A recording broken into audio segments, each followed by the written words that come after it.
Hey everyone, quick question. Who's the biggest delusional narcissist on the planet right now? The correct answer is Terrence Howard. And like any true delusional narcissist, no amount of reality or mockery will ever dissuade him from believing he's God's gift to the universe.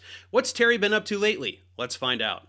As you'll recall, prompted by his rejection from Hollywood due to being an insufferable maniac, Terry began an internet rampage proclaiming his status as the smartest person in human history, despite being a complete moron who can't do second-grade math. We've covered much of this in previous videos, pulling mainly from his appearances on Joe Rogan's podcast. In those videos, we highlighted his fraudulent claims and profound incompetence, from his fumbling of basic arithmetic, to his silly little shapes and imaginary patents, to the drone he paid someone to make for him that he thinks can fly in space, to his claims of having revolutionized chemistry and physics. After the initial backlash and humiliation, since not that many people are dumb enough to fall for his ramblings, he kept quiet for a bit, but he's licked his wounds and he's back to try and reclaim some dignity, because a true delusional narcissist will never accept any reality other than their own fabricated one, in which they are the Kwisatz Haderach, and Terry is as delusional as they come. The main thing I will be covering today is a recent appearance of his on the PBD podcast, since that's been getting a lot of traction. But there is one other amusing video I'd like to hit before diving into that, since it's super short and absolutely hilarious. The video is called Terrence Howard, 3-Body Problem Solved. First things first, what is the 3-body problem?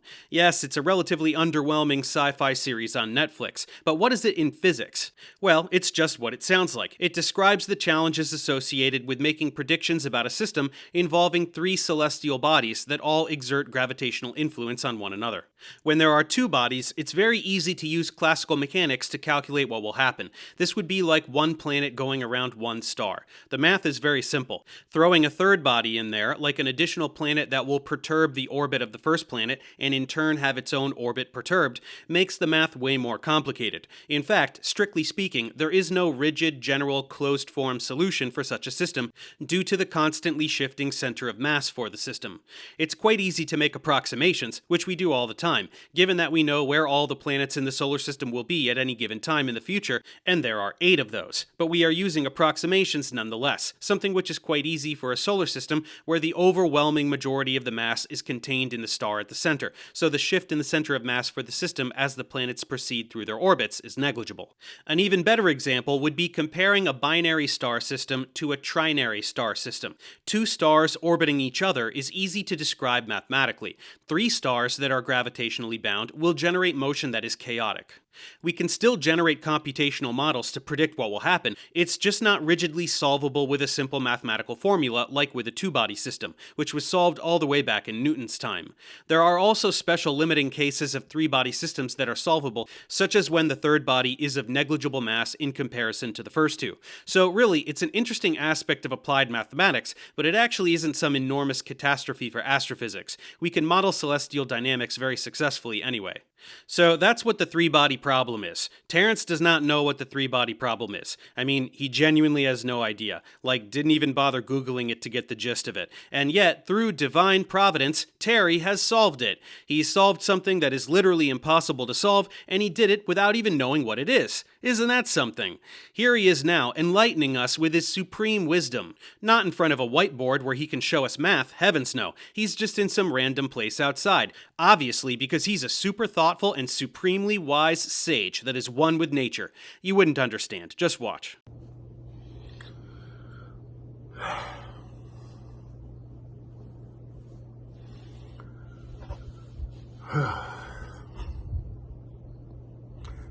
March 20th, 2025. The eve of the spring equinox. This is a gift to the world on its birthday. Happy birthday. It's the world's birthday now? Where did he get that? He thinks it's possible to pinpoint a singular day for the formation of the Earth, and also that he knows what day that is? Never mind, let's get to the point. My friends, my fellow seekers of truth, and all those who have ever gazed up at the stars and pondered the infinite dance of the cosmos. Today, we gather at the threshold of a new understanding. You see, for centuries, the 3-body problem, it has stood as an unsolvable enigma. a testament to the chaos that emerges when celestial bodies interact under the invisible hand of great gravity. Yes, saying great gravity in a sarcastic tone because you're an electric universe nutter who doesn't believe in gravity is totally a great way to preface you pretending that you've solved an impossible to solve problem pertaining to gravitation. And think, great minds from Newton to Poincare all wrestled with its unpredictable nature of the three-body problem. And as a result, for centuries, chaos reigned. Wait, chaos reigned? Like for humans? You think being unable to solve a hypothetical mathematical problem is responsible for political strife? But today, on this equinox, this day of perfect balance, we unveil a solution. One that's not bound by the limitations of classical thought, but rather guided by the harmony of the universe itself. You said it was the eve of the equinox. Now it's the equinox? Sounds like time dilation to me. Anyway, show us this universal harmony that transcends the limitations of classical thought, Terry. Show us some kick-ass next-level math, which I'm assuming you'll overlay on the screen digitally, since nobody would be dumb enough to pretend that they've solved a mathematical problem without showing any math whatsoever. Through the Lynchpin geometry, Tetraic dynamics, and of course the Howard comma. Well, that's just a list of dumb things you made up, except the third one. What was that? Did he say Howard comma? I actually didn't know this, but that's another way of referencing the Oxford comma, which is an optional final comma in a list of 3 or more items, something that is used by anyone who isn't a grammatical heathen. Does he think punctuation is going to help him do math? We present a model that transforms instability into resonance, chaos into order, and uncertainty into elegant predictability. That sounds awesome. So what is it? Do you have some slides or something? By embedding the three-body system into a curvilinear tetrahedral structure, we have discovered a self-correcting harmonic framework that eliminates any divergence. Curvilinear tetrahedral structure? Yeah, that definitely doesn't mean anything. Curvilinear implies curves. A tetrahedron is comprised of straight lines, something that you regularly say doesn't exist anyway. Self-correcting harmonic framework also doesn't mean anything, you just don't know what harmonics are. I guess that's why you're not showing anything, since there's no way to create anything that physically represents the random words you've thrown together to sound intelligent. It stabilizes orbits. It unveils the hidden rhythms of the cosmos. This isn't just some academic achievement. This is a gift to humanity itself. Do you regularly give gifts that are just empty boxes? Because we're all still waiting to see the thing you're pretending to be giving us. I would hate to be one of Terry's kids on Christmas. Look, it's a puppy. Dad, this box is empty. I hate you. Go play with your linchpin, you ungrateful little jerk. It's a shift in how we perceive the so-called forces that govern our reality. From astrophysics to quantum mechanics, from celestial navigation to the very structure of the universe itself. This discovery right here redefines what is possible. What discovery? Are you looking at something below the frame? Is there something there we can't see? Can you scribble something on a piece of paper? Anything? And so, on this birthday of the Earth, this single moment of cosmic symmetry, we are going to release this knowledge freely to the world. Let this be the spark that illuminates a new path where no one has to fear chaos, but can embrace the harmony that underlines everything.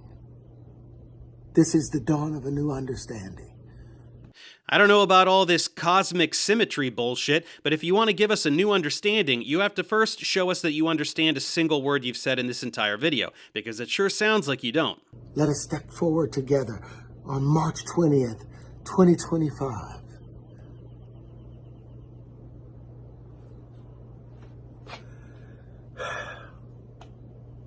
Slow down, champ. Catch your breath. Where do you want to go? Where do you want to step with us? And also, where the fuck are you going with this incoherent rambling? Let's maybe wrap it up.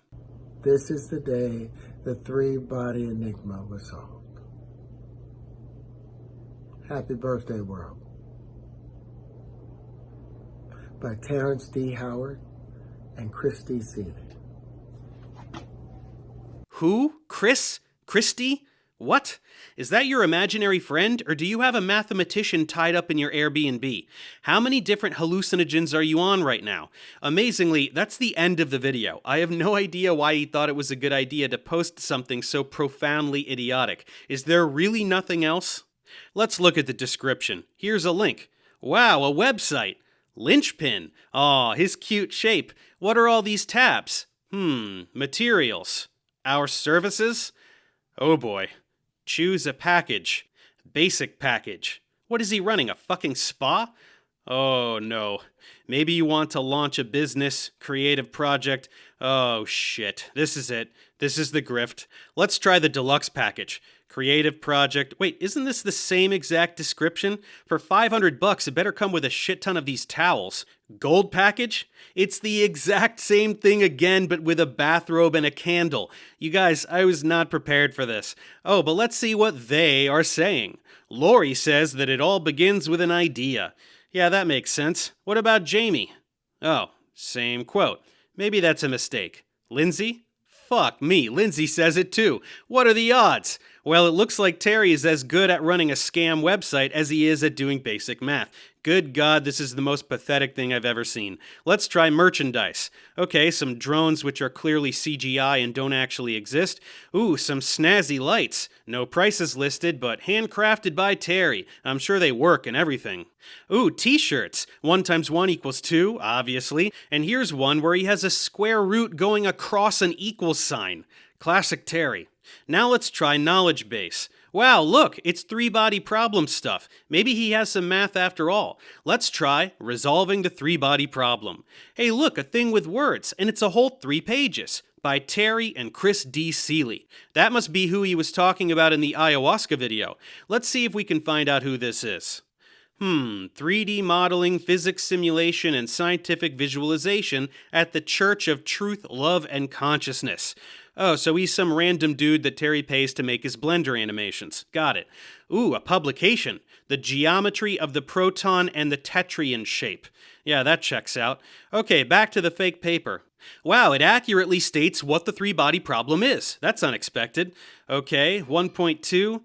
Oh, that's not great. It's just Terry's gibberish. None of these mean anything. That's going to make them pretty hard to define, but let's see what he comes up with. Curvilinear tetrahedral lattices in higher dimensions to stabilize the chaotic bifurcation of three-body trajectories. Bifurcation means to split into 2 branches or parts. He thinks these objects duplicate themselves and go in different directions? What's a curvilinear tetrahedral lattice? Can we see a picture of that? I guess not.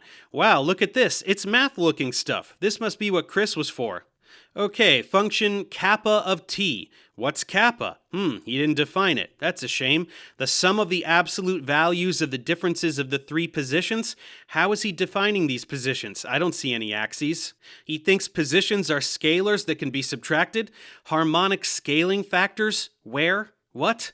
Oh, and dx of t doesn't mean anything. Dx is an infinitesimal used in integration, not a function. Yikes, he should have gotten a freshman year math major instead of Chris.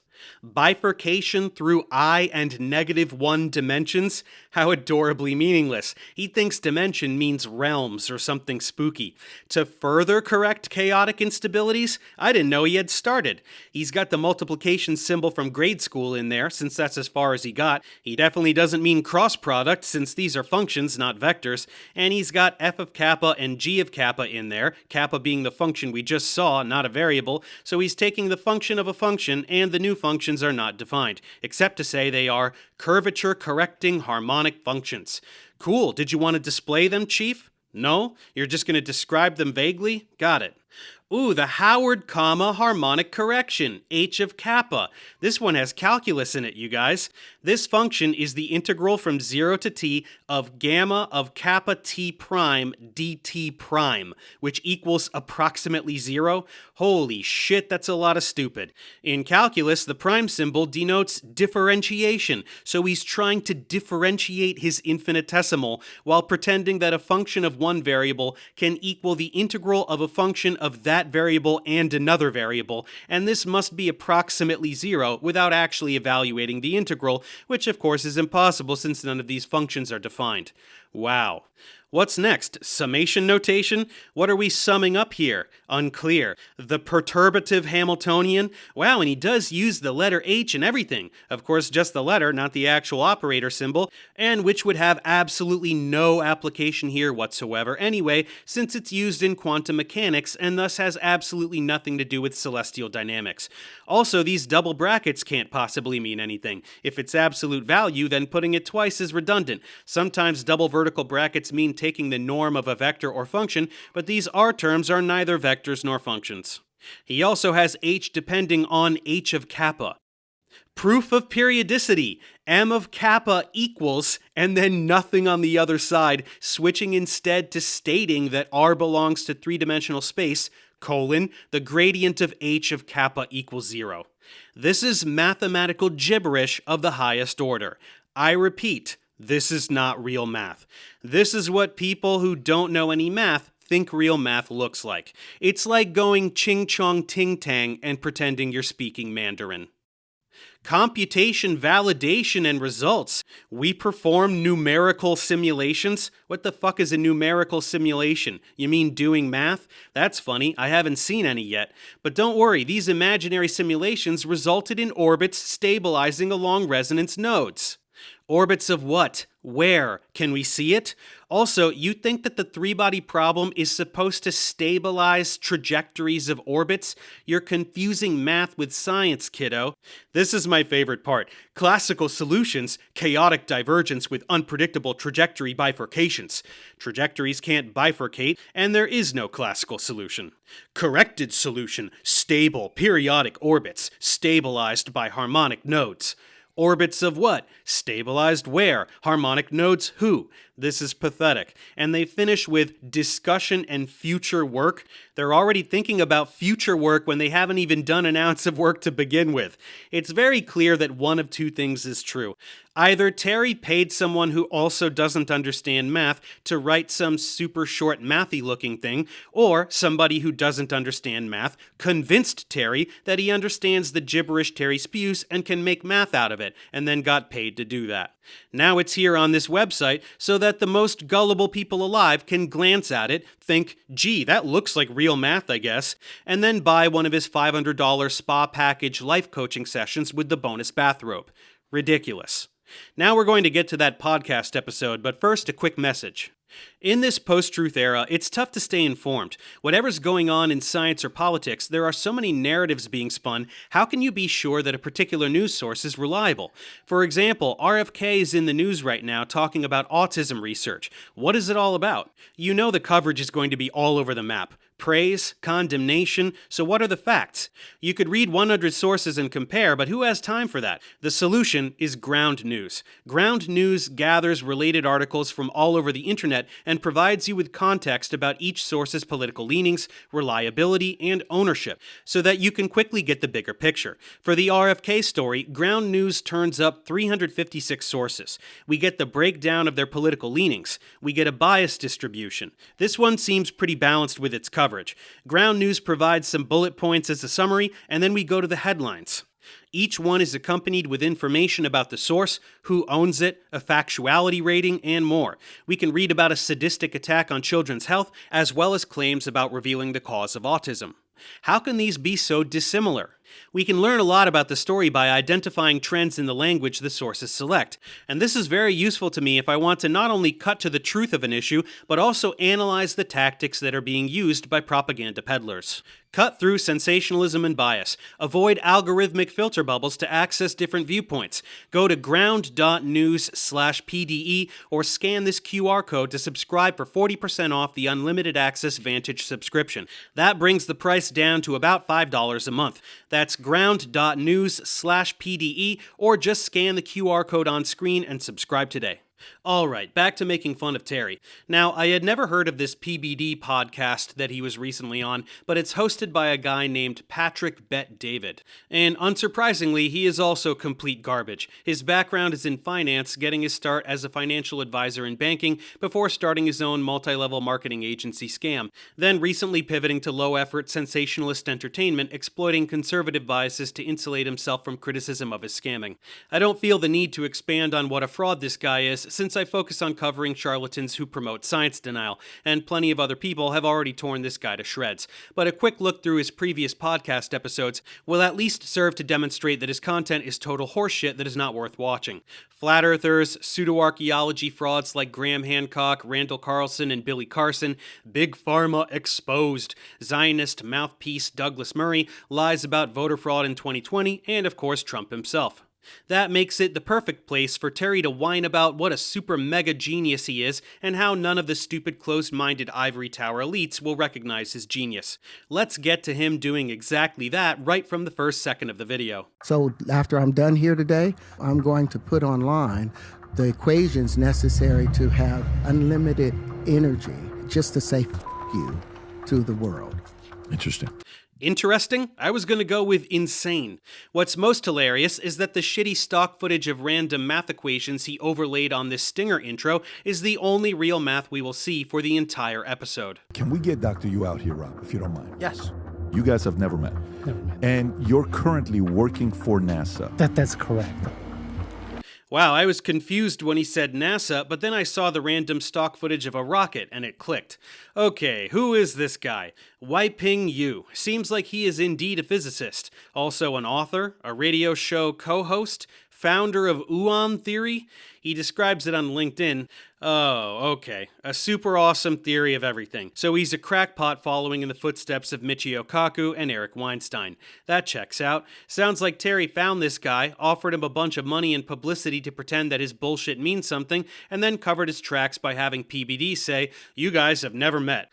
Anyway, this intro goes on way too long. Let's just get to the actual start of the conversation. So for most of us, when we think about Terrence Howard, we think about an actor, we think about Iron Man, we think about different movies he's been in, right, all over the place.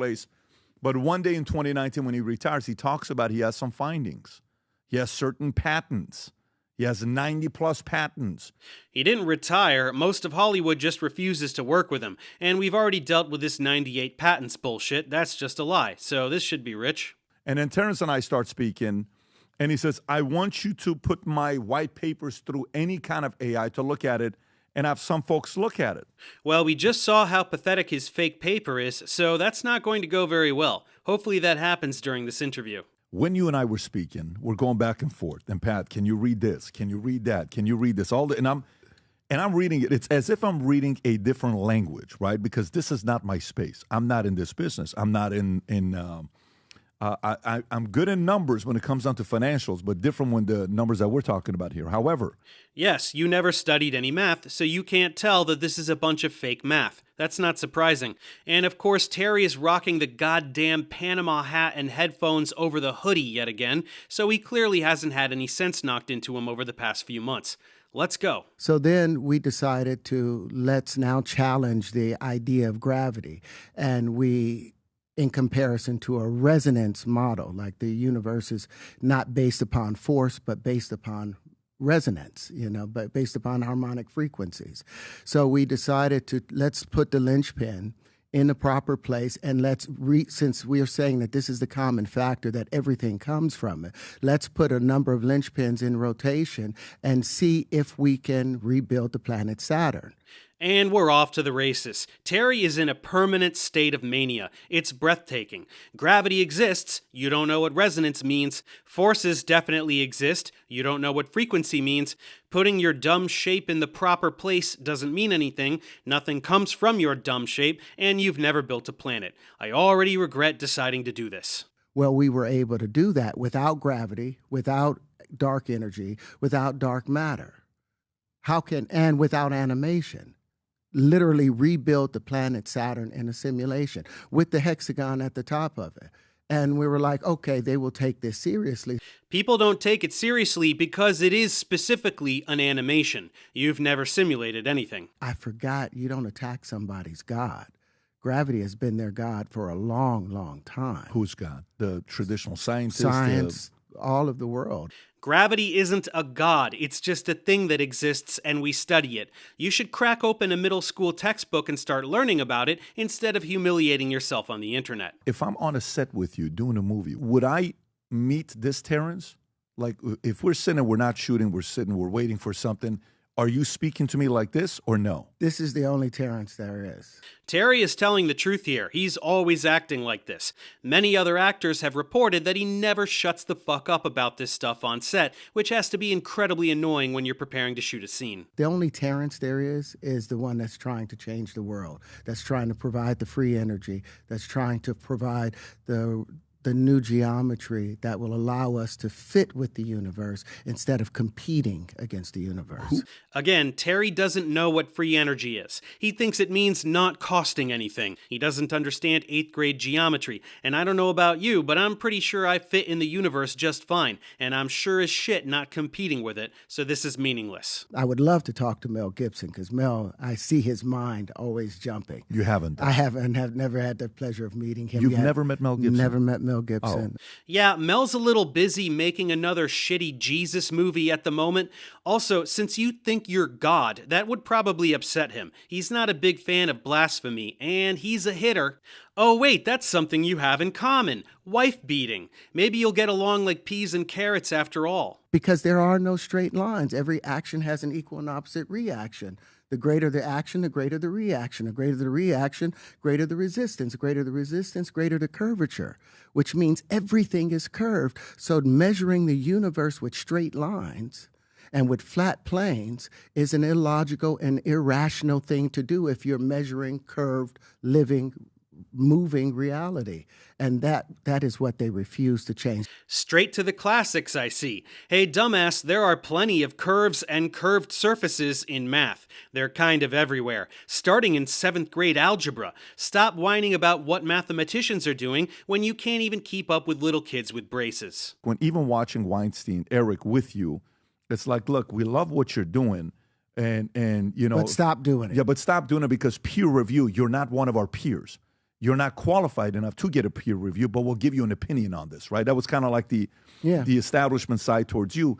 Eric Weinstein is not the establishment. He's not a working physicist. He gets paid by Peter Thiel to spew propaganda on the internet. He is specifically an anti-establishment fraud.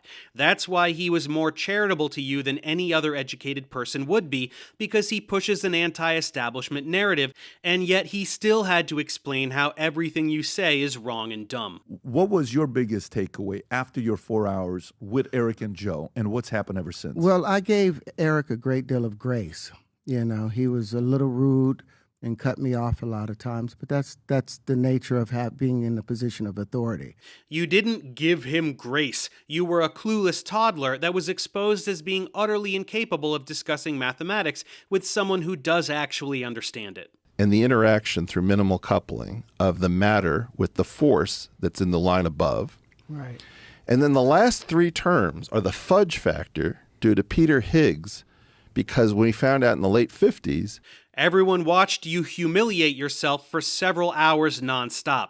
Instead of learning your lesson, here you are rewriting history, just like any delusional narcissist would do. The wave conjugation, so you understand, is the electric part of the world, is how plasma is the contractive part.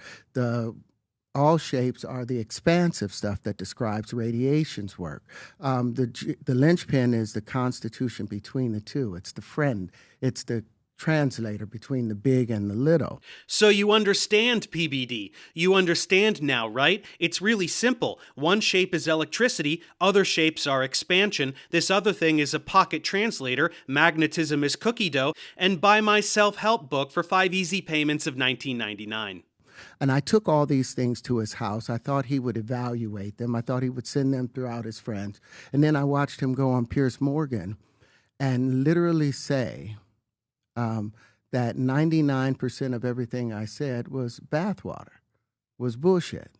Sweetie, Eric is a starfucker. He had you over for dinner because you're famous. He knows you're an idiot, and he had to say so on Piers because absolutely nobody will take him seriously if he doesn't. We've been able to take those same things that he called bathwater and apply them to the three-body problem and solve a 300-year-old problem that Newton couldn't solve, that Poincare couldn't solve. You mean that dog shit 3-page pamphlet with a few lines of gibberish that does not even depict the three-body problem, let alone attempt to solve it? Yeah, you're not going to get very far with that, champ. First question the academia is going to ask is, what is your qualification?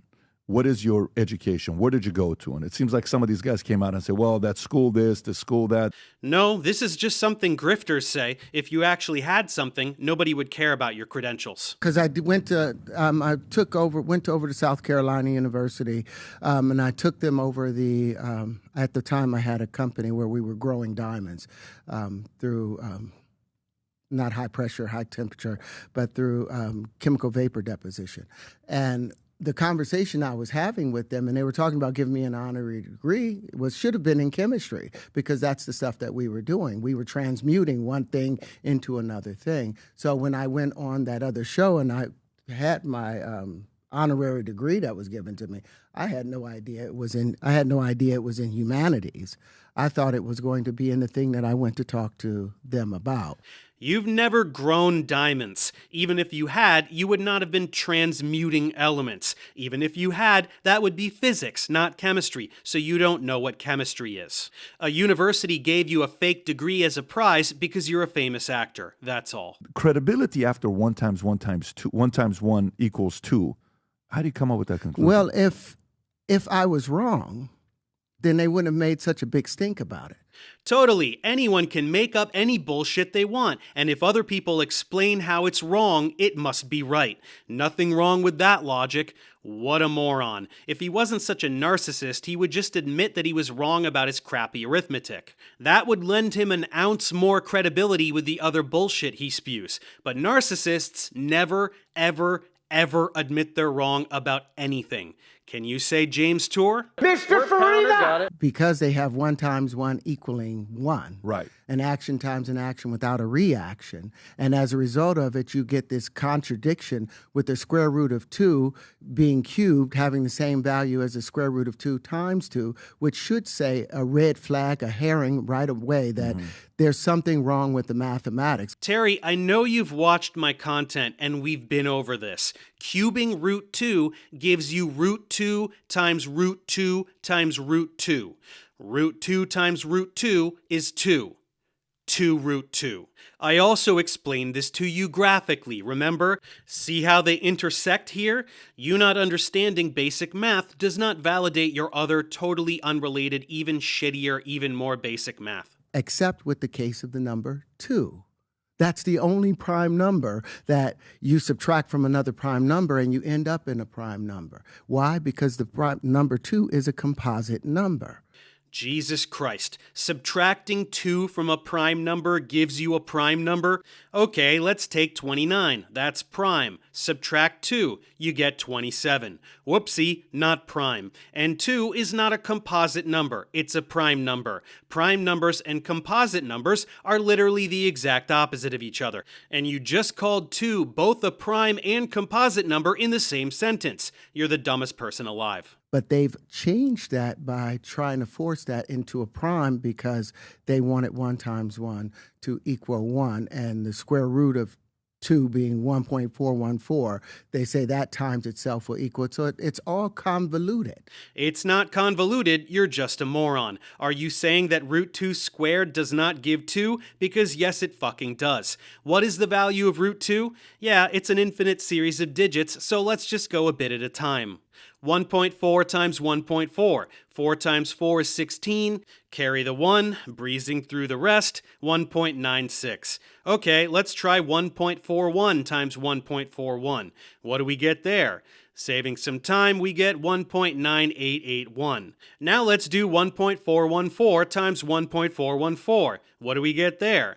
1.999396. See how we're getting closer and closer to 2? So what the fuck is the problem, Terry? Is all of that multiplication wrong? Is literally all of math wrong just so your one dumb and wrong thing can be right? The thought process of a narcissist, folks. So then what's 1.1 times 1.1? I don't know. Is it bigger than 2? It would have to be. Big brain Terry can't do a little math? That's disappointing. It's 1.21, genius. This is how your bullshit falls apart under the tiniest bit of scrutiny. You get asked one question and suddenly you're clueless. 1 times 1 is 2. That would mean that 1.1 times 1.1 would need to be bigger than 2, right? It would have to be. Why wouldn't it be? It's only the mathematics that they're using, the identity principles, which I call the Jim Crow laws of mathematics. That's the thing that holds them back. Ah, yes, the Jim Crow laws of mathematics. Anyone who shits on Terry's dumb grift must be racist, everyone. There are no identity principles in math. In logic, the law of identity says that everything is identical to itself. This is so obvious that it's redundant, has nothing to do with arithmetic, and is just his desperate attempt to change the subject from actual math back to his bullshit word salad. Let's just say if I have $1.10 in a stock, okay, and that goes up 1.1%. What is it? $1.10 in a stock, but it goes up 1.1% rate of return in my stock portfolio. What's 1.1 of $1.10? Look it up on the calculator. It's $1.21. Oh, you mean the calculator that you pretend doesn't work because it says 1 times 1 is 1? I thought you were smarter than a calculator, Terry. Can't you do one little calculation? It's those tricky decimal places, isn't it? Don't worry, a lot of third graders have a tough time with that. But like even with what you just did, like if I asked you, what's 0.10 times 0.10? 0.10 times 0.10 says 0.001, right? Right. No, it's 0.01, Brainiacs. But we know that 0.10 is a dime. Okay. We know that a dime times a dime, 10 dimes times 10 dimes equals $1. Should equal $1. 10 dimes times 10 dimes is 100 dimes squared, which doesn't mean anything. Thank you for showing everyone that you have no clue what multiplication is. If we turn it into physical things, that's what I'm saying. Let's turn it. The problem with our math is they've allowed it to be all imaginary. It does not have any physical resemblance. It's all fiat. Terry, only little kids learn arithmetic with word problems, and you're too stupid to understand those anyway. Like this one. You have one basket that contains one apple. How many apples do you have? One basket times one apple per basket equals one apple. 1 times 1 is 1. Do you get it now that I used real world things that your tiny pea brain can understand? Since our economics are still based on this linear flat plane geometry, Right. You can still use the 1 times 1 equaling 1 to perform their economic growth and their economic reactions.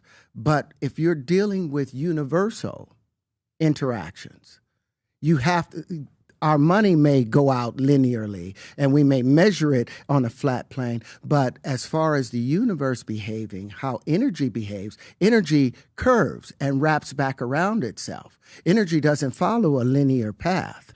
Oh, okay. 1 times 1 can equal 1 if it's about money only, because money is lines. There are no lines, but money is lines, but also energy is curves, and universe curvy energy stuff makes math wrong. So I'm still right about my shit math if we aren't talking about money. Please stop talking about money, you mean money man. Folks like you are important, very important, because anybody that challenges the status quo, that puts the establishment against the wall to kind of have to prove themselves, I love it.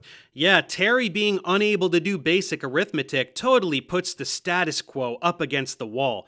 Good call, Pat. Do you mind just taking a moment and share? You have a certain number of patents. I don't know what the number Right. is, say 30-something patents. No, that- it's right now we have over 90-something separate patents. We have 30 different trademarks and copyrights, but most of the stuff are hard patents. and the patents, are they all in the States? Or All are they in the States. Well, I've got them worldwide. You started filing Got it. them here, but a lot of them are redundant patents in other countries. What is this, Rob? That's just how many, according Yeah, to 94. ChatGPT. Okay, 94 patents with 60. Okay. This is either not accurate or just not even legitimate ChatGPT output. According to a 2025 analysis, what? Also, Terry is too stupid to even make it legitimize the lie he just told. 94 applications, 60 granted, 84% of which are active? That's a very different number, even if it was real, which it isn't. He's never innovated any AR/VR. That lie comes from one rejected patent application, as we've covered in previous videos. The only one that's not a lie is that he has a handful of design patents on jewelry. Whoop-de-doo. Here's what ChatGPT says when I ask it how many patents Terry has. No publicly available information indicating that he holds any patents. Now let's ask ChatGPT why Terry lies about having patents. He just believes he does. He's doing it for attention. In short, he's nuts and a fraud. What have you found where the average person can benefit from? And if you're sitting there, you said this is worth in the trillions of dollars, and you and I are speaking before, you're like, if another country gets their hands on this, It's an end of America. what have you found? Well, we've been able to innovate. The first thing that everybody already knows about is the tangential flight with Lynchpin. We have provided tangential flight, the ability to fly around your own center of mass, and unlimited midair bonding. I mean, it's the end of cranes. Yeah, it's the end of cranes. Terry's dumb drones can lift what cranes can lift. That's why there's so much footage of him demonstrating that. Except, no, there isn't, because he can't do that, and also he didn't invent any drone. He just paid someone to make a drone based on his dumb shape that didn't innovate anything new whatsoever. You have flight vehicles that deal with, that are able to deal with the air or deal with space or deal with the water. You have cars for the land. Yeah, this also is not real ChatGPT output. Do you know how I know? Tangential is misspelled. This is a Word document. Do you know how else I know? All of this is meaningless bullshit that ChatGPT would never say. It mimics natural fractal patterns. How? This is a fractal pattern. How does his dumb drone move anything like this? Ridiculous. Watch what happens when I ask ChatGPT to tell me if this sentence that ChatGPT allegedly produced actually means anything.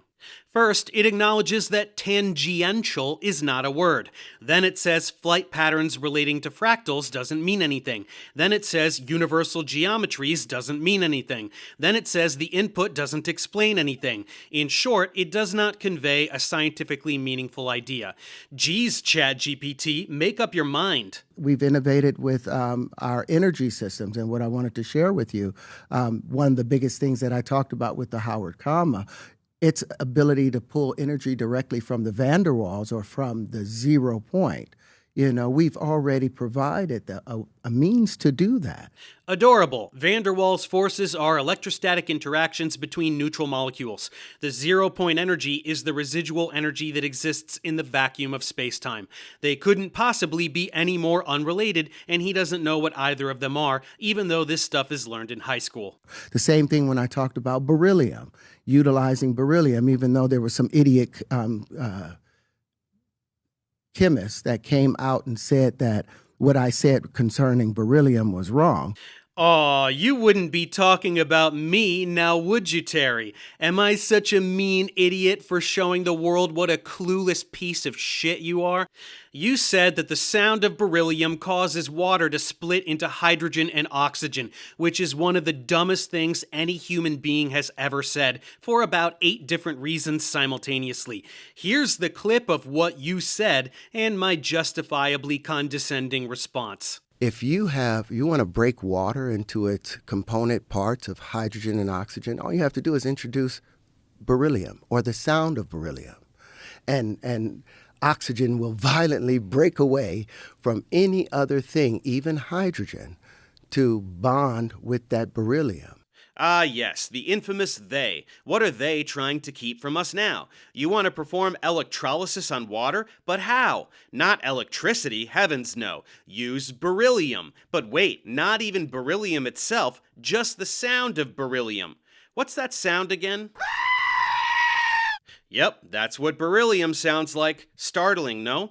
I'm sorry that I made all the water in your body turn into hydrogen and oxygen gas and you're dead now. Elements don't have sounds, but even funnier than that, beryllium is the only alkaline earth metal that does not react with water. Every time he speaks, he's wrong in so many ways simultaneously that it's almost impressive. It sounds like you have some pathetic damage control queued up. Let's hear it, Einstein. But I dare them to compare beryllium to, or beryllium's reaction to oxygen the same way that magnesium behaves with sulfur, the same way that selenium behaves with magnesium, sulfur, selenium behaves with, God, I just lost my thought. Selenium. Yeah, no, because... Can you pull it up? Magnesium, you have... Can you pull up the charts, Rob? Yeah, really quick. The way that selenium... Yeah, if you can just pull up the periodic table and zoom in. Selenium's relationship with calcium. Okay. The same relationship that... The same way that selenium will mitigate what's taking place inside of calcium, the same way that sulfur will mitigate what's taking place with the magnesium, oxygen, being the equal and opposite mate of beryllium, will mitigate what's taking place with beryllium. This is the most pathetic thing I've ever seen. This dumb fuck is backpedaling from the idiotic bullshit he spewed on Rogan and is now trying to pretend that he was talking about beryllium reacting with oxygen.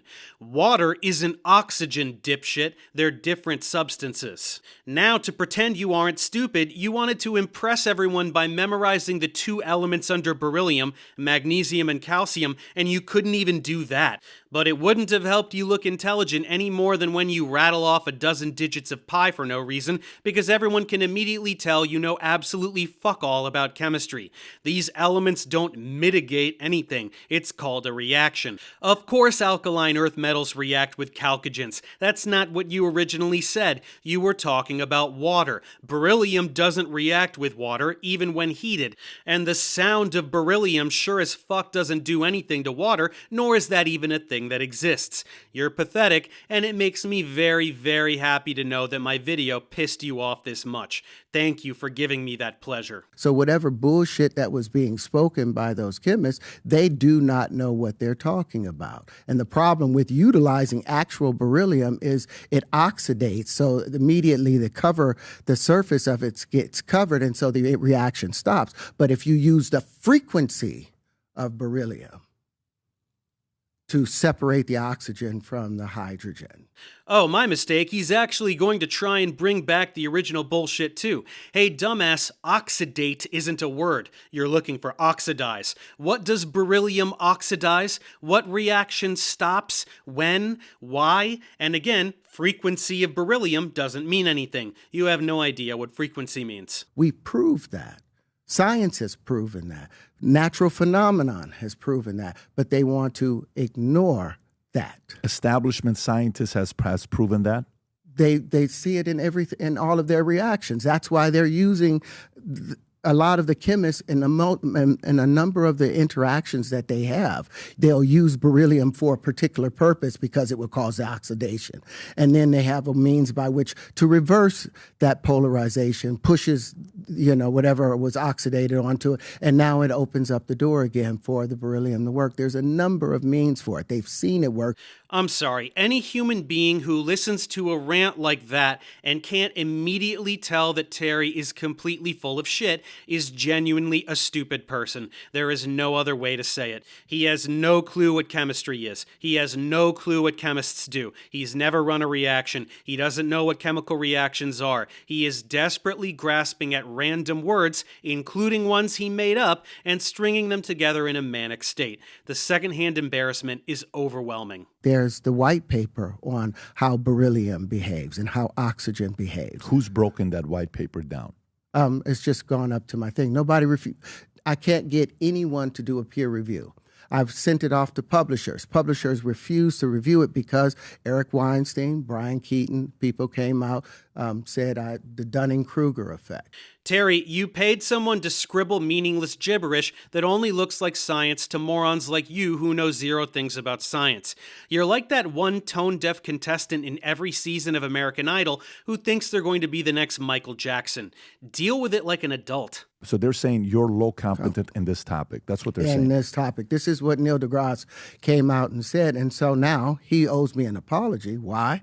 Because with those same things that he said had no value, now we've already put them into a white paper, and we've been able to solve the 7 millennial problems and the 3 body problems with the same equations or substances that he said created the Dunning-Kruger effect. If you want Neil to shit all over your 3-page pamphlet that can be debunked by any math undergrad, you'll have to pay him more than you paid PBD to shill for you, Terry. I think Elon is a genius in his entire approach to dealing with society, first and foremost. And he's proven himself to be very capable as far as finding out where a problem lies and then attacking that problem and bringing the right people to it. Yeah, Elon sure knows how to attack a problem, mainly his problems.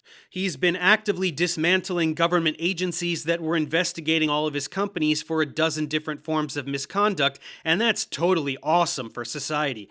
Good to see that your grasp of current events is just as dog shit as your knowledge of science. I was surprised when I didn't get anything from him after I did the Joe Rogan and showed the Lynchpin because of what he's trying to do in space. Hey, dumbass, how many times do I have to explain to you that drones can't fly in space? You know, where we are at the surface of the water is like the Goldilocks zone. This is the Goldilocks zone on our planet. Well, within the solar system, there's the Goldilocks zone where the Earth sits, and this fits for us. You go out 147 million miles away from the sun, where Mars is, the nitrogen is expanded to such an extent, the hydrogen has expanded to such an extent, there's no way to contain that into the body, the flesh of the body, which is necessary in order for us to keep living. Planets don't have Goldilocks zones, solar systems do. Mars is colder than Earth, which would cause gases to contract, not expand. Humans don't absorb atmospheric nitrogen or hydrogen. The Martian atmosphere is almost entirely carbon dioxide. Nobody thinks people would live on Mars outside of artificial habitats, and listening to this never-ending fountain of stupidity is genuinely killing me. So anyone that tries to go out to where Mars is at that low pressure system where everything becomes mono or diatomic, everything is expanding itself out, you are dead. I can't do it. Please stop. Things don't magically become monoatomic or diatomic because the pressure changes. Of course people would die if they were just walking around on Mars without a spacesuit. You're saying nothing. Elon is saying, I want to go have, life on Mars or on another planet. And you're saying there's no way that's possible. No, there's life on Mars, but the life has changed. The life force changes. The system of water, H2O, changes as you go further out. Two atoms of hydrogen, 1 atom of oxygen. I guess the further out you go, what happens to the next one? Does it become 2 atoms of carbon and then 1 atom of sulfur? It all continues out. The water life principle remains consistent. Terry is trying to get me to kill myself so that I stop debunking him, and it's working.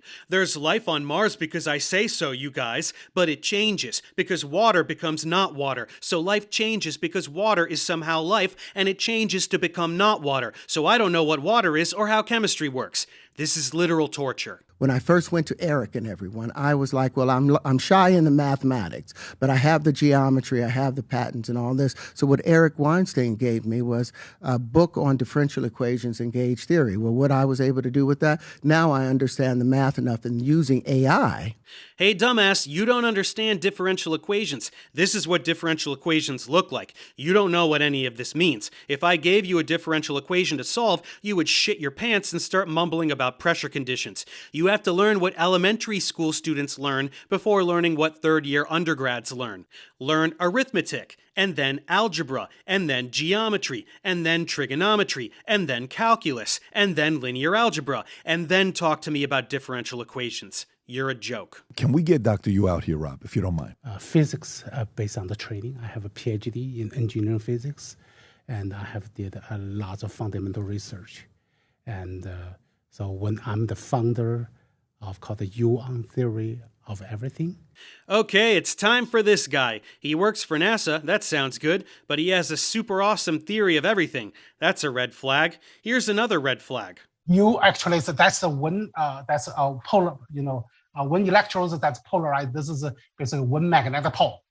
Dark energy is due to magnetic repulsion. That sounds like something Terry would say. I don't know whether he's here to promote some bullshit or collect some money or both, but you can bet your life savings that this was orchestrated to fabricate some credibility for Terry. Let's see how it goes. Did you have a chance to watch the exchange with, Terrence and Eric Weinstein on the Joe Rogan podcast?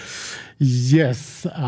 What was your impression of the exchange between the two? I know one of the focuses on the statement, Terrence made by 1 times 1 equals 2. Yes. And I believe a lot of focus on this statement. In my view, of course, on my conventional view, I would disagree with your statement. However, I notice, the definition of 1 time multiply 1 is different between traditional class than in Terrence's talking. He's bring another dimension. Okay, bring another dimension, 3-dimensional or some kind of things into this one. Well, that's disappointing. It doesn't matter how many dimensions you're living in, Chief. 1 times 1 is 1. I hope you got paid a lot for this crap. I'm contrasting the linear projection and attempt to multiply linearly, just repeating, in comparison to multiplying volumetrically. So you're right in adding dimensions. And these necessary dimensions are dimensions that you exist in. That doesn't mean anything, kiddo. Whatever you mean by adding dimensions, it's the same multiplication. 1 meter times 1 meter is 1 square meter, not 2. 1 meter times 1 meter times 1 meter is 1 cubic meter, not whatever the fuck you would pretend it is. Multiply 1 by itself as many times as you want. It's still 1. Like me working in physics field for decades, I just got to recognize there's something fundamental wrong. So if we get the electron wrong, I will explain why we get it wrong, if you have the time. Yeah, I can help with that too. Don't worry, physicist. Terry is here to help you understand how we're wrong about electrons. Go ahead and get us started. If we get the electron wrong, we get called the planetary atomic model. You know the model with similar model, the planetary with the orbiting free electrons. We get this model wrong. So what I find is there is no free orbiting electrons around the nucleus at near the speed of light forever, constantly. That's completely wrong. Wow, he's describing the Bohr model of the electron, which was proposed in 1913. It worked pretty well for a little bit, but then quantum mechanics happened, and we realized that electrons exhibit wave-particle duality. So in 1926, Schrödinger proposed that instead of inhabiting planetary orbits, electrons live in atomic orbitals, which are 3-dimensional standing waves, essentially regions of probability density where electrons can be. 1926. Now, with modern chemistry, we know this is very obviously true because so many well-known and empirically substantiated aspects of chemical bonding depend on either valence bond theory, molecular orbital theory, crystal field theory, or other models of chemical bonding, which all rely on the notion of electrons existing in orbitals, which can overlap through constructive or destructive interference to produce bonding or anti-bonding behavior. All of this is to say that what this moron is referencing, his big gripe with our understanding of the electron, is just a depiction of what happened in physics literally 100 years ago. Amazing. Because their foundation on the electron, their view of the electron, they saw it as a particle, as an individual thing, when it's an entire cloud. It's an energy, it's a wave of energy. It's a particle and a wave. Wave-particle duality. And when we call them waves, we are talking about waves of probability density, not energy. Got any more ramblings? That's what the electron is. It's the discharge coming from accumulated electrical potential. The discharged electricity, the devitalized electricity, is what we're calling this electron or this magnetism, and they're seeing it as a particle when it's just a waveform. It's a pressure condition. It's a resonant thing that can be manipulated by other frequencies. I wish Terry would realize that he would sound a lot more credible if he just said one idiotic thing and then stopped talking. He sounds his absolute dumbest when he spews these long lists of random terminology as though they are all synonymous, when in reality they have fucking nothing to do with each other. Discharge, resonance, pressure conditions. Just pick one wrong thing and then stop, dumbass. The mistake is he described the two charges carried by two separate particles. Instead of having everything being both positive, having both attractive and detractive things. It's a dipole. Oh, I get it now. Electrons are both negatively and positively charged. Protons are both positively and negatively charged. Everything is both charges, which makes the concept of electric charge totally meaningless and non-existent. Got it. I guess we can all stop using electricity since Terry just told us that it's not real. And the way they're seeing it, how can something, this is something that always got me, how can you can say something is charged, positively charged, how can it be negatively charged? How can you negatively charge something? A negative charge is a discharge, means that it's coming out of it in comparison to attracting into it. Jesus Christ. Particles can have electric charge, which comes in two types. We decided to call those types positive and negative. It's arbitrary. Discharge refers to the release of stored electrical energy, usually in the form of a flow of electrons, which have negative charge. Please stop. Who has questioned this over the years? Like what scientists? Dirac, Feynman, all of them questioned it. That's why they were like, all of this new renormalization makes this stuff bad. All of this renormalization makes this stuff bad. Yet another shining pearl of wisdom from Terrence Howard. You have no idea what Dirac or Feynman did, and you have no idea what renormalization means. So if we cannot have a single charge particle, what happens? The so-called electron, oh, I'm sorry. Thank you. Are carried both positive and negative charge as one particle. Now I want to question the audience, what kind of particle in this world? I know everybody since 3 years old, you know this term. What carry both of charge? Do you have a guess? Hydrogen. Everything. Oh, you are talking about, in chemical terms. Sorry. I'm talking about in terms of what type of a particle, not that. I don't know who I'm more embarrassed for. Electrons do not carry positive charge. That's asinine. And I love moments where Terry is asked a question and just picks a word at complete random to utter with unearned confidence as though he has any idea what anyone is talking about. Hydrogen, because that's totally a fundamental particle that is not made of other particles, idiot. You can manipulate anything into anything else by creating the right harmonic or resonant conditions. That's everything that we've been talking about.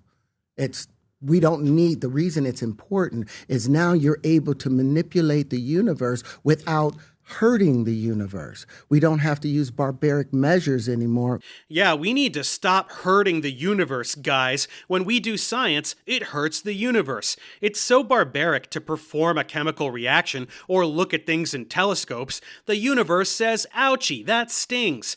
Use more harmonic resonance, you guys. You have to be harmonic resonance to do universe, obviously. We can now take the subspace in energy that's coming from another thing, they've gotten rid of the ether. Now this entire thing, and so they've created all these other particles to carry these charges. All these particles to carry these charges that used to be carried by the ether. The ether, which does not exist, was not thought of as carrying electric charge. It was a hypothetical, weightless, frictionless medium that allowed for the propagation of light through the vacuum of space. And again, it does not exist. They define the ether in itself that allows all this stuff to move. And what they're angry about is not that I just have the patents, but also the super grand unifying supersymmetry plus now the equations.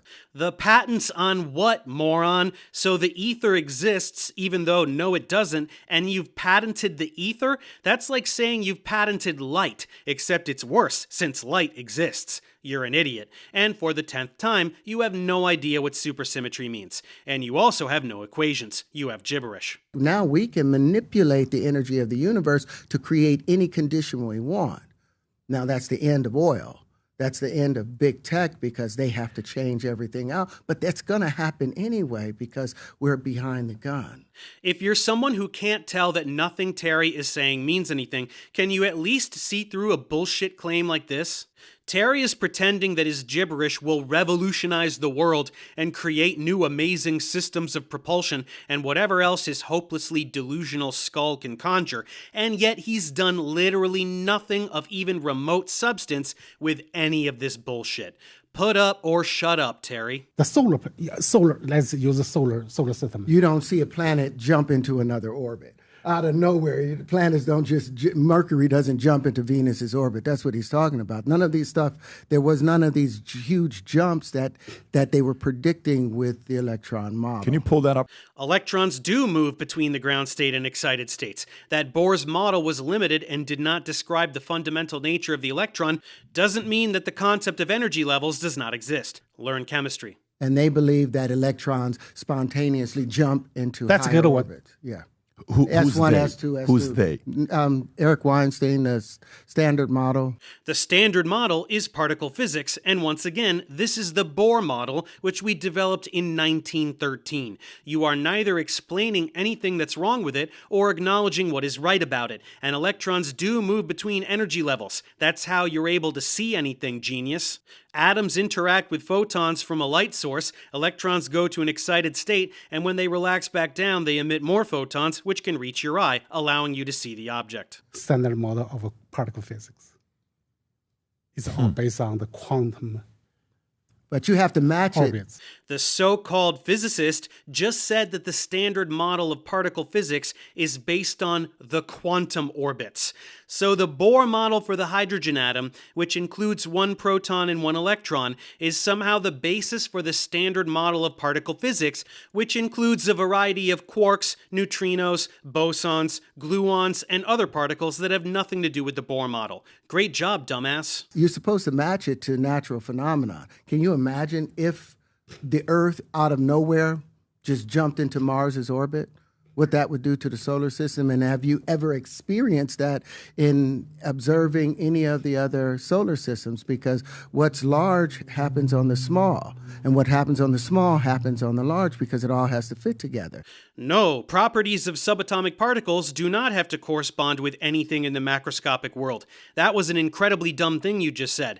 Planets are not electrons. Planets do not have to behave like electrons in order for what we know about electrons to be true.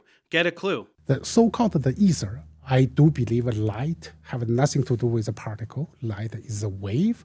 In order for a wave to propagate, wave need a carrier. Light is both a particle and a wave. Go ahead and explain the photoelectric effect without evoking a corpuscular nature for light, Chief.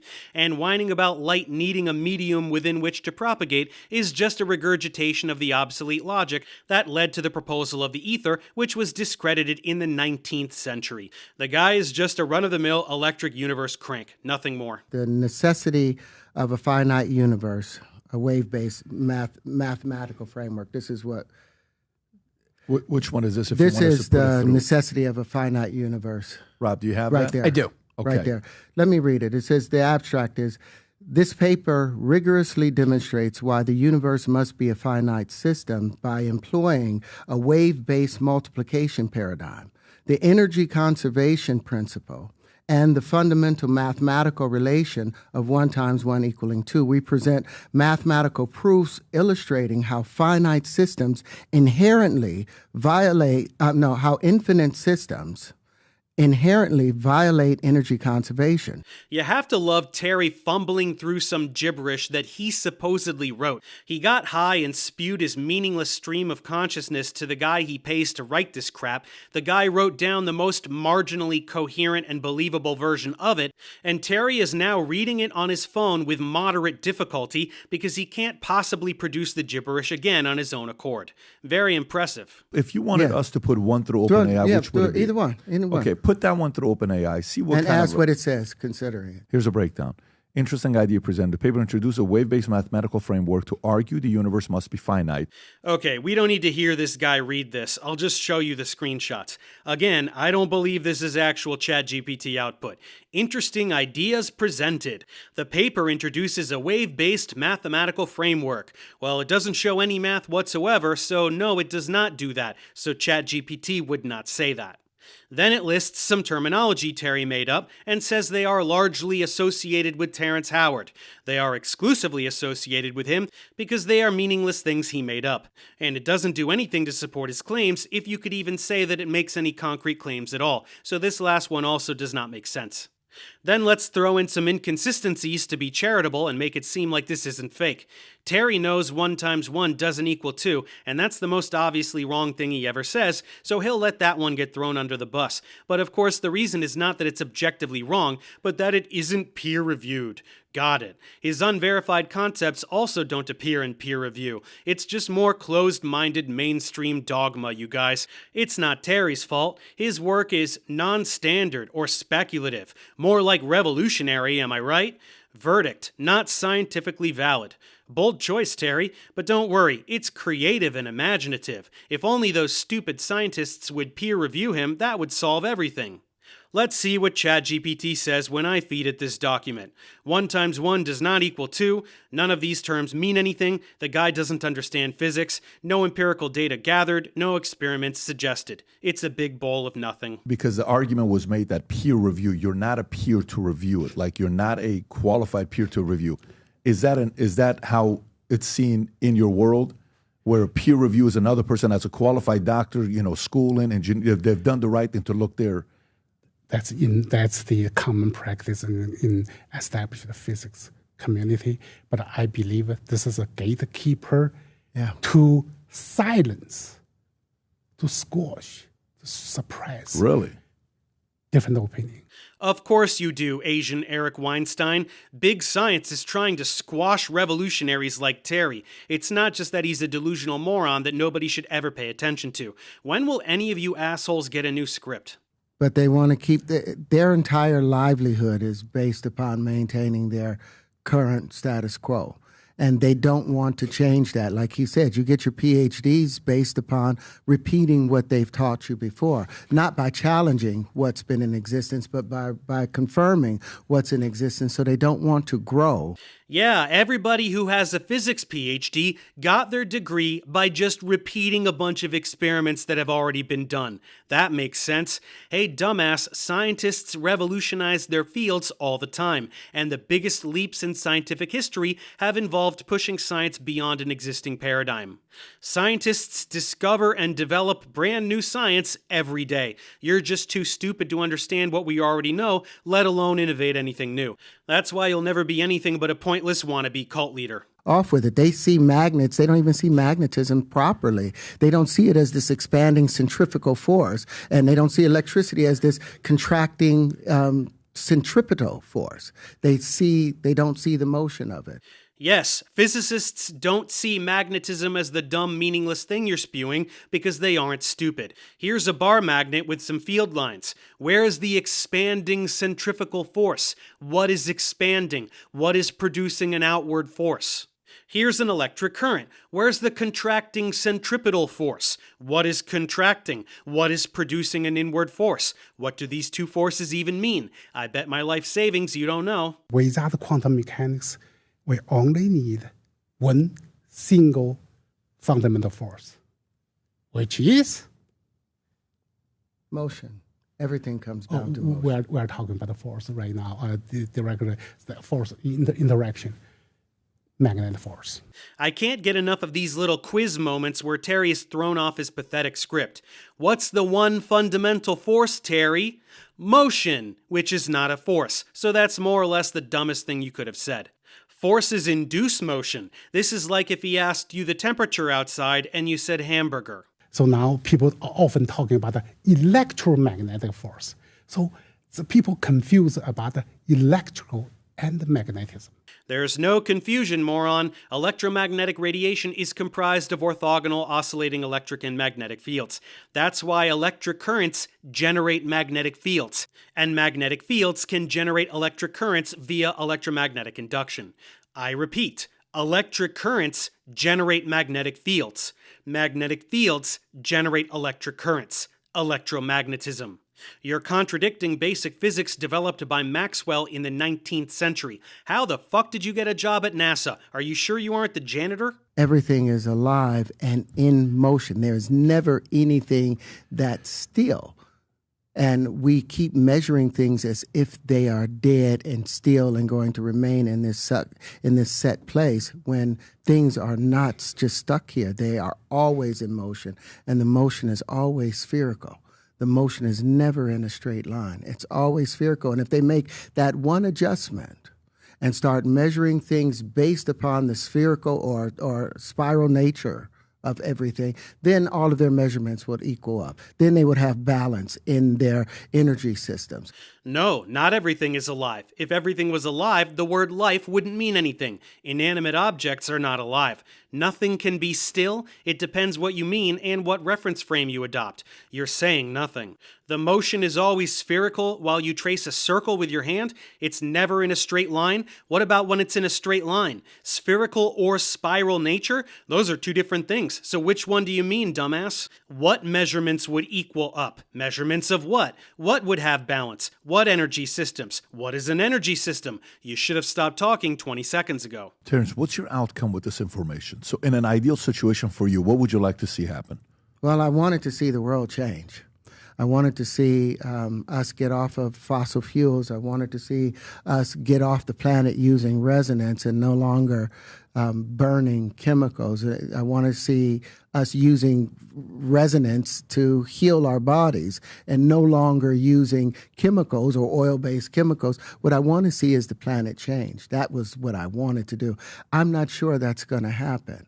I feel like now what we have to do is start our own breakaway society and use these technologies that they're refusing to use and just build a whole separate world because they're not going to come along because they are attached to this dollar.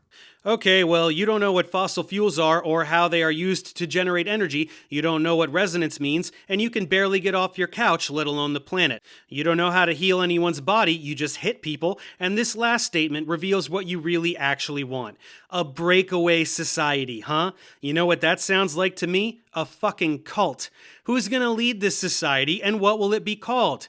Terrytown, brought to you by Supreme Leader Terry. Do you have your white silk robes already made? Are they the ones you're selling on your website? Mark my words, this piece of shit is going to try and start a cult, and it won't be a fun one. Eric Weinstein was right. We are not peers. I don't have the degrees he has. And guess what he doesn't have? He doesn't have an understanding of how the universe works. You don't think Eric Weinstein has has no understanding of how the universe works because he has rejected the geometry that supports how the universe behaves. He didn't even evaluate the geometry.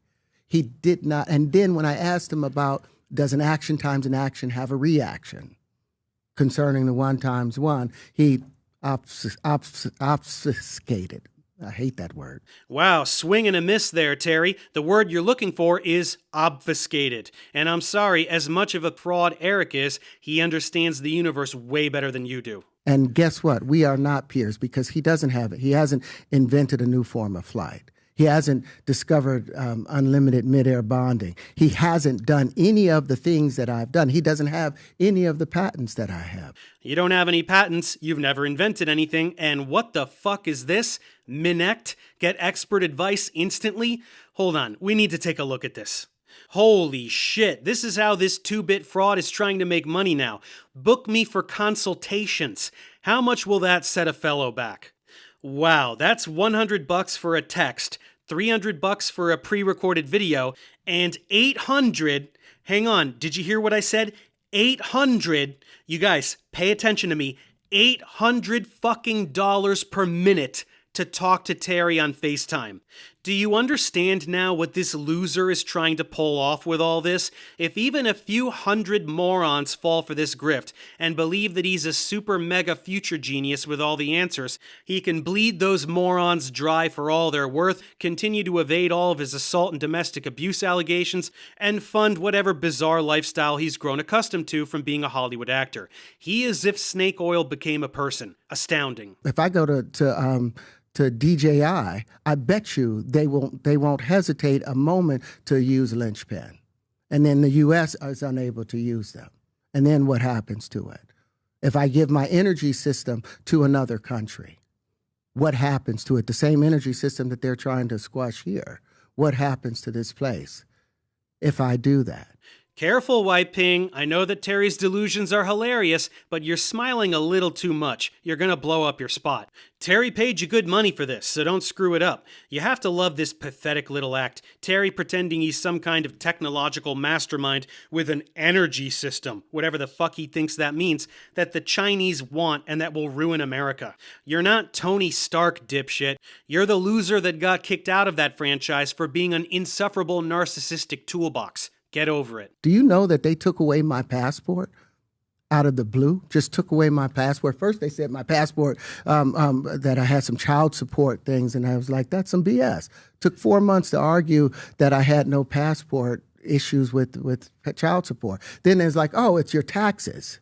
It's you owe taxes, so we're going to take away your passport. Why? So I couldn't go to Dubai. Why? So I couldn't go and get this stuff financed. Assuming you're not just making this up, which you almost certainly are since everything you say is made up, it sounds like you're just a piece of shit who refused to pay any taxes and you got your passport revoked. Nobody cares about you going to Dubai to play businessman pretend times. So after I'm done here today, when I get home, I'm going to put online the equations necessary to have a thing called unlimited energy, to be able to pull energy directly from the flux, just to say fuck you to the world.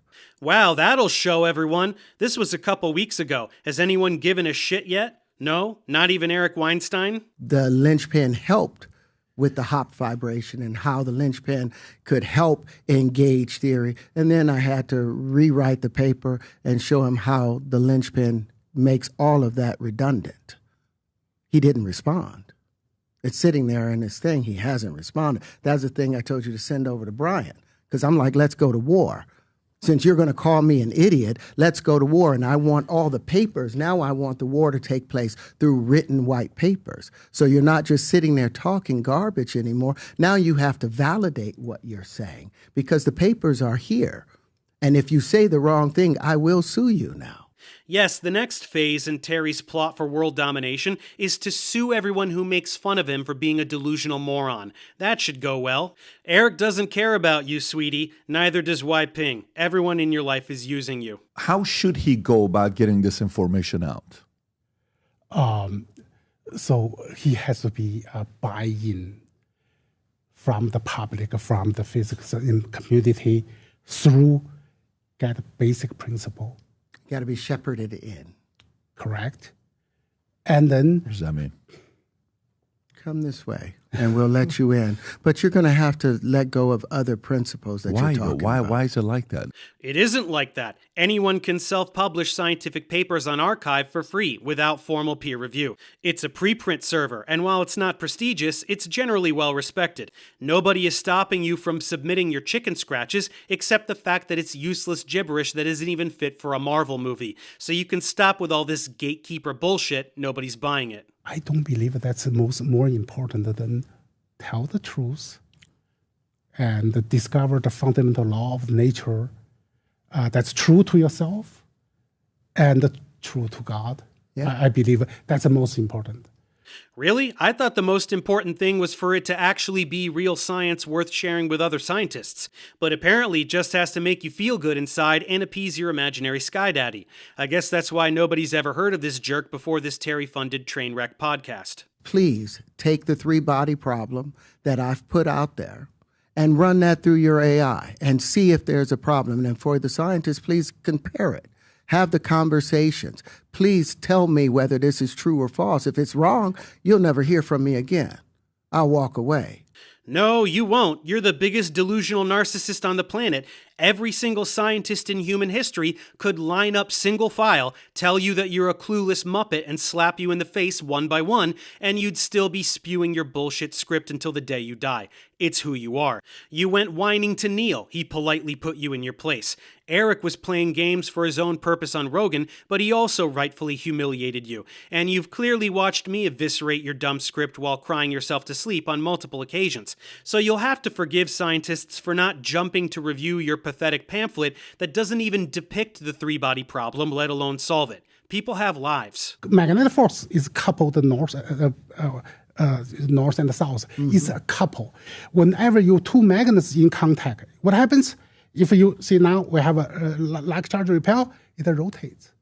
Eventually, always in contact. That's the most stable structure. That's why we see all matters, all atoms are in one piece. They are not separate. Yeah. So what that means, we do not need a strong force. Why, Ping, settle down. I know you're used to being the most delusional maniac in every room you've ever been in, but this is Terrytown. Your word salad is shit compared to his. Give it a rest. Gravity is an effect of electrical discharge. It's the space. It's the draft that happens from electricity moving through a system. You get a small gap. That draft is what we call gravity, and then it's caught by the next wave. It's caught by the next wave. No, that's idiotic. The gravitational force depends exclusively on mass. Bulk matter is electrically neutral but still exerts a gravitational field. Gravity is only attractive while electromagnetism is both attractive and repulsive. Objects don't go flying towards electrical sockets, and you don't know what the word draft means. Do you idiots have any idea how easy it would be to demonstrate that gravity is electromagnetism if that were true? Do you have any idea how easy it would be to levitate if that were true? I'll ask you both the same thing I asked idiot flat earther Austin Whitsitt in our debate. If gravity is electromagnetism, why doesn't anything fall up? Chew on that for a while, boneheads. So gravity is not a fundamental force. Just based on that one. No. All fundamental forces It's an emergent. have binary. It's an emergent force. I like the term. It's an emerging property of a mass system. So emerging from what? We are talking about force. You have to emerging from a force. It's resonance. Resonance is still the vibration mode. It's still not force yet. I know you're almost there. Okay. Sometimes people say electromagnetic force. I would say simplify to magnetic force. Why, Ping, you're putting your paycheck at risk. You're not here to quiz Terry and push your own insane bullshit. You're here to make Terry look like the supreme genius. When he says resonance, you nod your head and marvel at his brilliance, okay? And no, again, gravity has nothing to do with electricity or magnetism or whatever other bullshit you want to throw out there. But that again is motion. All of these things happen as a result of their motion. Motion requires force. Well, look at that. We got one fact out of this guy, and it came in the form of a physics lesson for Terry.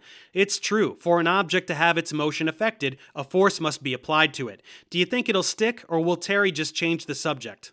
Because of existence, so there's a natural bone of magnetism in every single matter particles. And that one caused interaction, means it was a combined them.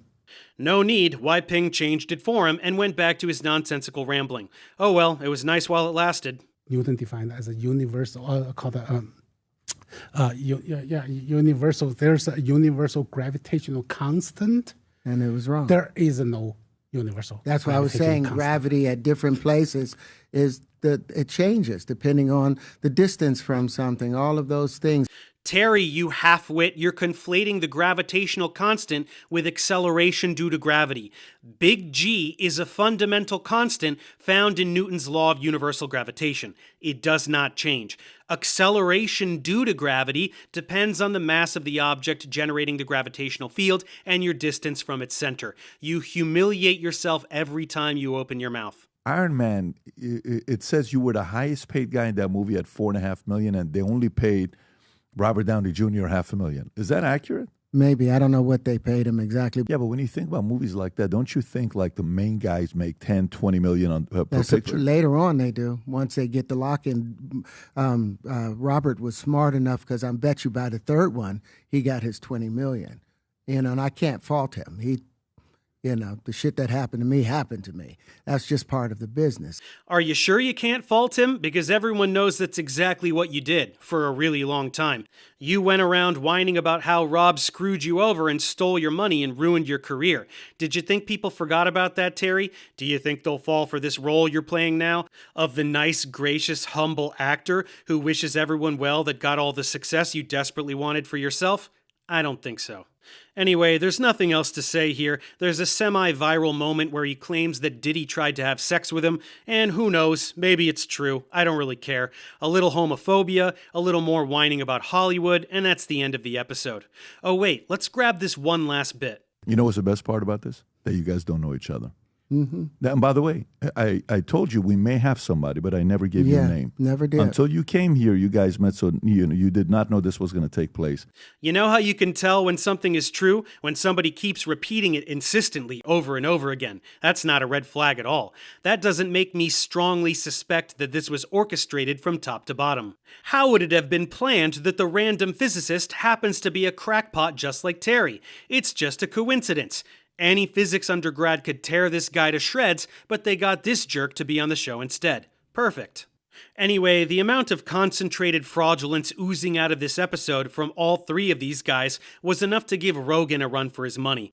PBD, the Ponzi scheme douche, Terry, the wife-beating pretend genius, and Wei Ping, the crackpot. I don't know how the hell this guy works at NASA, but don't forget, James Tour works at Rice. Michael Behe works at Lehigh. Even frauds sometimes have real jobs. But at any rate, it's painfully obvious what this was. Terry took a huge blow to the ego after being the butt of every joke for most of 2024. Instead of learning his lesson and getting an education, he paid someone to write fake papers for him and bribed some people to pretend he isn't stupid on a large podcast to try and rehabilitate his image. It may trick a few idiots, but to everyone else, it just reeks of desperate damage control. It gets even worse. Check this out.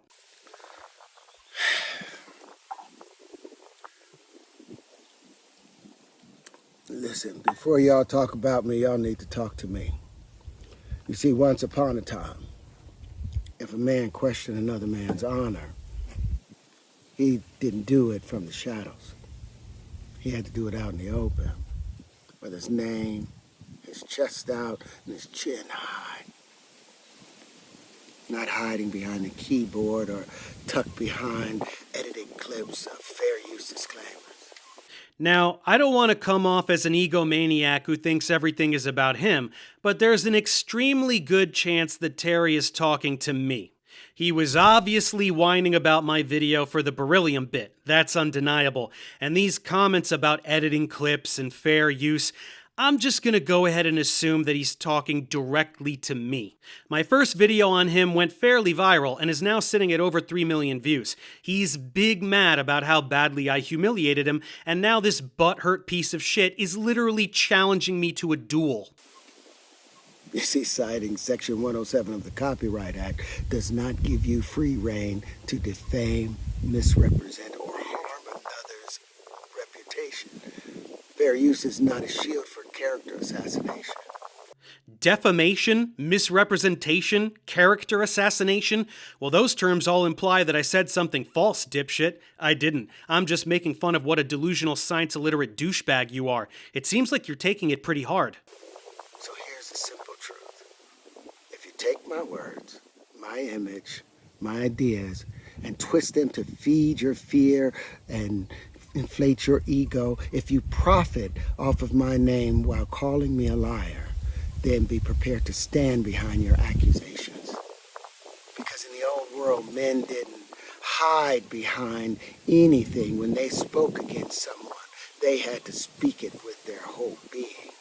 I'm not hiding, and nobody's scared but you, kiddo. You're scared that I could single-handedly bring your grift to the ground, which makes sense since I am indeed actively trying to do that to you.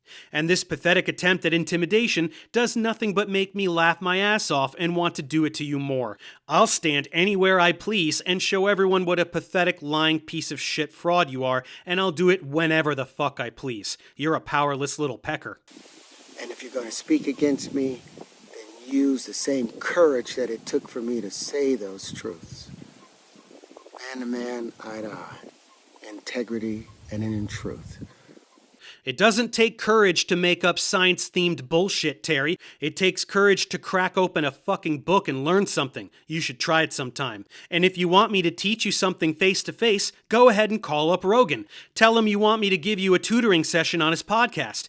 We can sit there with a whiteboard, go over some basic arithmetic, and show the world exactly what a clueless, pointless little shit stain you really are. I've spent a lifetime earning the right to speak with the conviction about these truths that I speak. So if you want to tear that down, have the decency to come and say it directly to my face. And say it like a man. Jesus Christ, are you going to try to slap my face with frilly white gloves? Did you want to take 10 paces and draw? I know you're an actor, but fuck me, this is pathetic. Dial it down a notch, dickhead. If you're going to talk about the geometry, have other geometries to argue against it. If you're going to talk about the supersymmetry, speak of other supersymmetries that would work against it. If you're going to talk about the white papers, provide your own white paper as an argument to argue against the equations or the conclusions. Yes, I will use basic geometry to show you that you're a fucking idiot who doesn't understand geometry. Yes, I will use the definition of supersymmetry to show you that you don't know what that word means. And I don't need any papers to show everyone that your pretend papers are worth less than toilet paper. But we're going to do this respectfully, otherwise we'll end in a duel. And I mean a duel, real life duel, where only one person walks away. Careful, Terry. Don't write checks your little bitch ass can't cash. You don't deserve respect, and you'll get none from me. And if you find the courage to learn something from me face to face, and you try to get physical with me, the absolute best case scenario for you will be jail time. I mean, you know you're headed there eventually, so maybe you're trying to expedite the process, but drop the tough guy act. We can meet with guns, bottles, knives, or books and equations. But we're going to do this like men. So, get ready. Get ready. Yeah, I could have debunked your bullshit in middle school, Wyatt Earp. Do you have any idea how pathetic you sound right now? Guns? Knives? I know that hitting people is your thing, but has that ever made you any less fragile and stupid? You're 56 years old. Maybe it's time to grow up a little. Terry, I want to make something perfectly clear for you. I will never, ever stop making fun of you. Every bullshit claim you make, every fake paper you put on your dumb website, I will use it to make you the laughing stock of the world. And do you know why? It's not because you're stupid. Stupid people that don't assert themselves over real knowledge don't bother me. I don't go around quizzing people on basic math and judging them if they don't know the answers. Some people are bad at math. That's fine. It's because you're a toxic, narcissistic, wife-beating asshole. You poison society with your delusions. You polarize gullible people against science. And beyond your pathetic attempts at grifting people out of their hard-earned money, you are very clearly trying to start a cult. And boy, would you be an abusive piece of shit if you ever became a cult leader. You abuse the people you purport to love. What would you do to people you don't even know? So you see, this is nothing more than a public service. You deserve much worse than mockery, and I hope you cry yourself to sleep at night cursing my name, since I show everyone what a clueless fraud you really are. See you on Rogan if you have the balls.